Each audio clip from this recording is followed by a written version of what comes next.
हम सभी जानते हैं कि 8th पे कमीशन लागू होने वाला है और ऐसे में सभी सेंट्रल गवर्नमेंट के कर्मचारियों की सैलरी बढ़ेगी और साथ ही अन्य फायदे भी बढ़ेंगे। लेकिन पोस्ट ऑफिस का जीडीएस एक ऐसा विभाग है जिन्हें शायद ही इस 8th पे कमीशन से कुछ ज्यादा फायदा हो।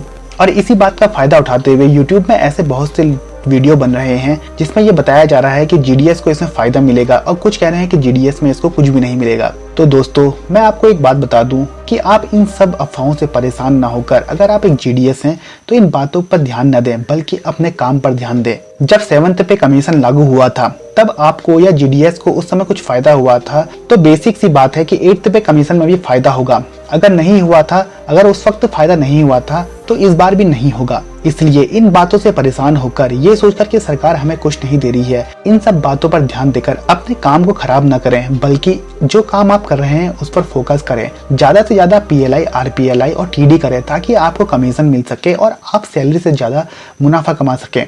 इस नौकरी ने हमको नहीं चुना है बल्कि हमने इस नौकरी को चुना है और हम सभी ये बात पहले से ही जानते थे कि इसमें कुछ ज्यादा फायदा नहीं होता या सेंट्रल गवर्नमेंट जीडीएस को कुछ ज्यादा नहीं देती। इसलिए इस बात को छोड़कर कि हमें 8th पे कमीशन में क्या मिलेगा क्या नहीं, बल्कि अपने काम पर फोकस करें। अपने हक के लिए लड़ना अच्छी बात है, लेकिन ये जानते हुए कि पहले भी कभी कुछ नहीं मिला है तो अब इस बात की उम्मीद करना कि अभी भी कुछ मिलेगा, इस बात से परेशान होने की बजाय अपने काम पर ध्यान देना ज्यादा जरूरी है। अच्छे से काम करिए, पेपर दीजिए, एमटीएस और पोस्टमैन का पेपर देने की कोशिश कीजिए और उस एग्जाम को निकालिए। तभी आप अपने आप ही डिपार्टमेंट में आ जाएंगे और फिर जो सैलरी अन्य लोगों को मिल रही है वो भी आपको मिलेगी। इसलिए मेहनत करिए, फालतू की चीजें या इधर उधर की बातों से परेशान न होएं बल्कि अपने काम को लगन से करें और जो सबको मिलेगा वो आपको भी मिलेगा। बस जो भी होगा वो 8th पे कमीशन के बाद आपको पता चल ही जाएगा।